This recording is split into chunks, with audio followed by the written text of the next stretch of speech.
All right, welcome back. So the second part of this moment about a point lecture has to do with the 3 dimensions. So you can see I have this point O that should just be floating somewhere out here in space. And if I were to say that at some distance away from that point O, we'll just put it over here somewhere, I were applying some kind of force. And we'll define all this later, but right now I know that a force can have components in the X, Y, and Z direction. So I'm going to break this into its 3 components.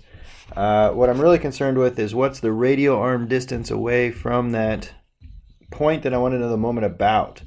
So this would be like my R vector, and it would also have in component form an X, Y, and Z component. So if that makes sense, what I'm doing is I'm applying the force out here. I want to know the net moment about point O, and the equation for that would look something like this. The moment about a point is equal, in vector form, is equal to R cross F. And since we're doing a cross product with these 2 vectors, the way you could represent this is with the matrix with our I, J, and K.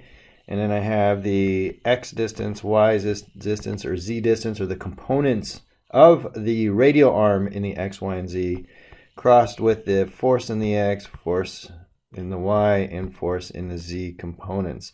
So the only thing I need to mention here is that you do have to make sure you get the order right, because R cross F is different than F cross R. So make sure you have the second row is your X, Y, and Z distances, and your bottom row are your forces.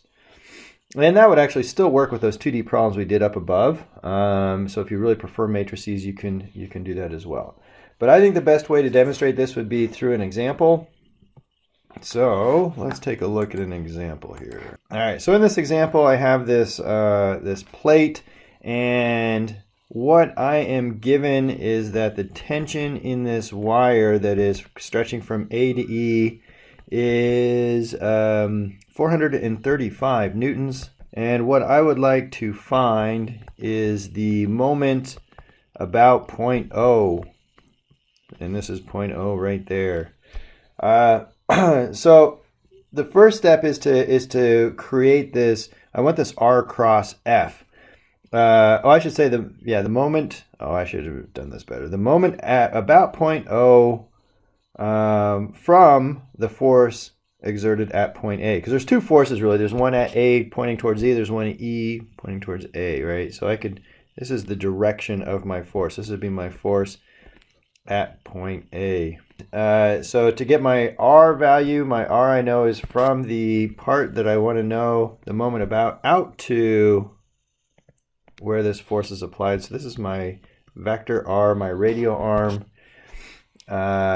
So that's the way these 3D problems will work. You always want to go from the point you want to know the moment about out to where the force is applied, and then get your force in the right direction as well. So now I need to put all of this into component form so I can use this whole R cross F thing. And like we've seen before, the first step I'm going to do is look at this vector AE. So because I do know the tension in AE. And so I start by finding the length of AE. That length is 290 millimeters. Then I can put vector A into component forms, and so I can break it into components like that. If I multiply through, I end up with something that looks like this. So I end up with the 350 newtons I hat minus 240 newtons J hat plus 180 newtons K hat, just put it in component form. The radial arm, in essence, it's already in component form. I just have to look at it and say, well, how far does that vector, or if I'm starting at O and going out to A, in the X direction, I see I'm moving this negative 90 millimeters. In the Y direction, I'm going up 160, and in the Z direction, I'm actually not. I'm at the back end of the plate the whole time, so Z would be 0.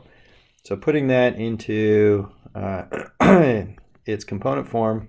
Now that I have my force and my radial arm in component form, I can put it into this matrix because I know that the sum about point O is equal to R cross F. So I end up with a matrix that looks like that. So from there, it's just evaluating the matrix. If you don't know how to do that, maybe that's a separate video you should be watching. But I end up with 28.8. My units are the the force times the distance, or the Newton times a millimeter. So that is all in the x, and what the I hat means is about the x-axis.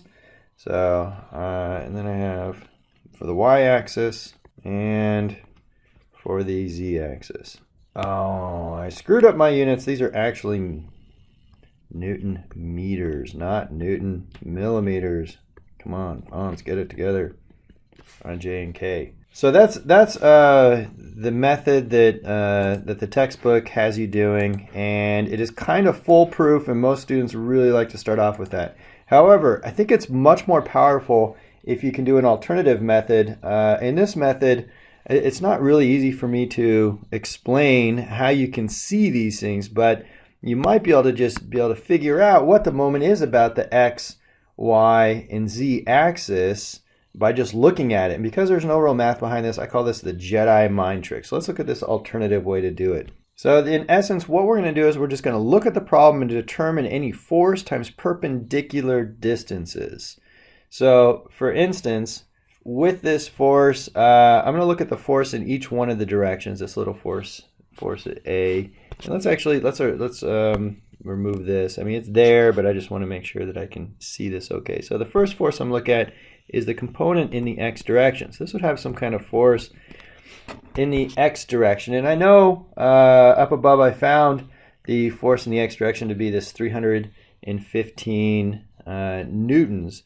So if I have a force in the x that's equal to 315 newtons, then I have to say, well, I want the moment about the different axes. And in this case, what would be the axis? This would be the distance down would be this 160 millimeters. So force times perpendicular distance would be the 315 Newton force. And I'm going to apply that with the perpendicular distance of 160 millimeters. If I do that, then I have a moment that's equal to 315 times 160, which is negative 50.4 Newton meters. And then I have to say, well, what axis is that about? That is actually about the z-axis. So how did I know it was z? Well, I have an x force and a y distance, so it has to be z.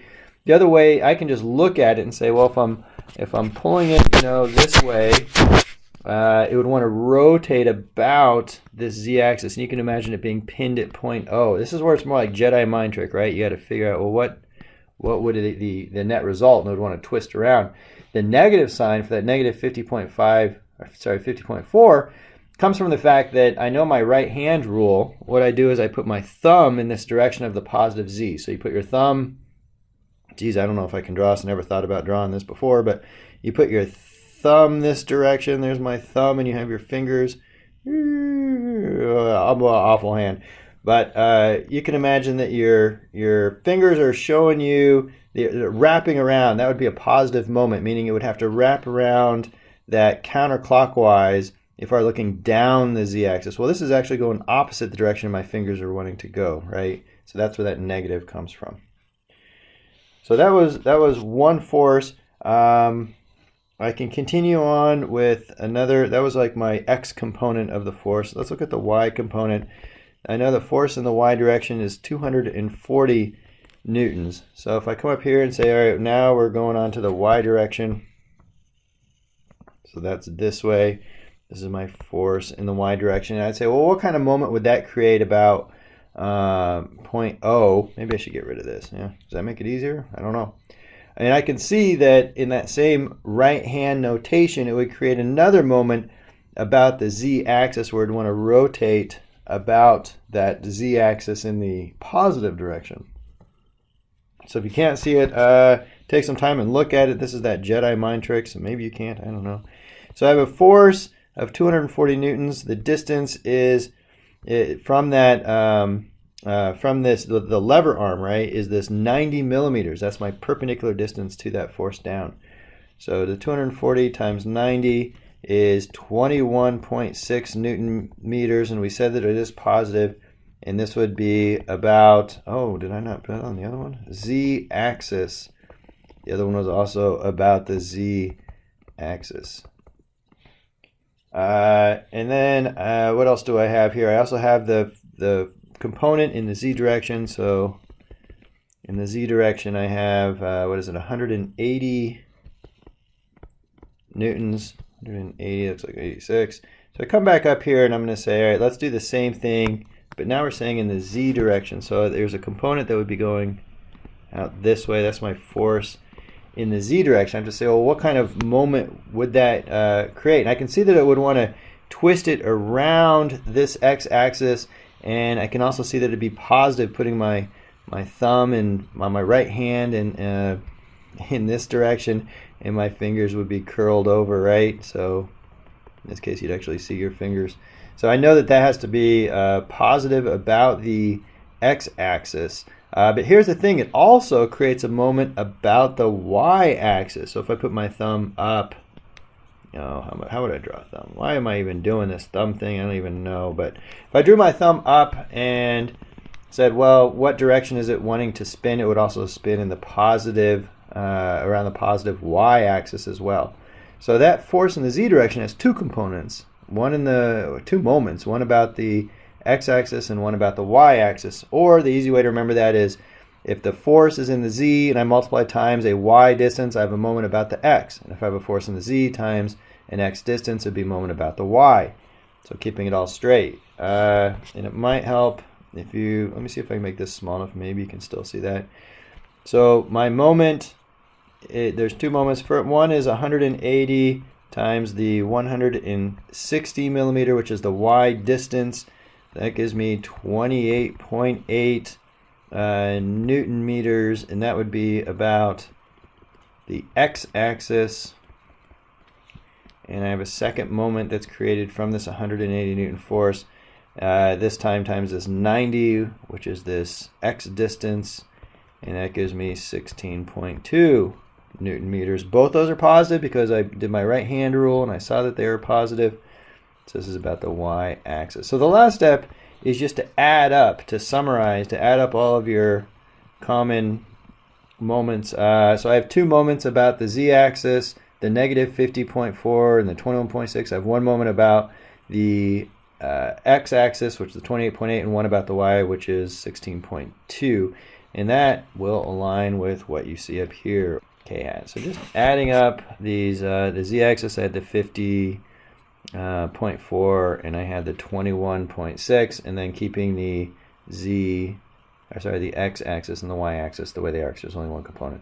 So that's in a nutshell how to do it in 3D. I recommend that Jedi mind trick. If you can see it, it'll help you out in the long run, especially if you take this class further and go on to like something like strength of materials. Otherwise, you can still use this R cross F with the matrices and you should be just fine. So thanks for watching, and I'll talk to you later.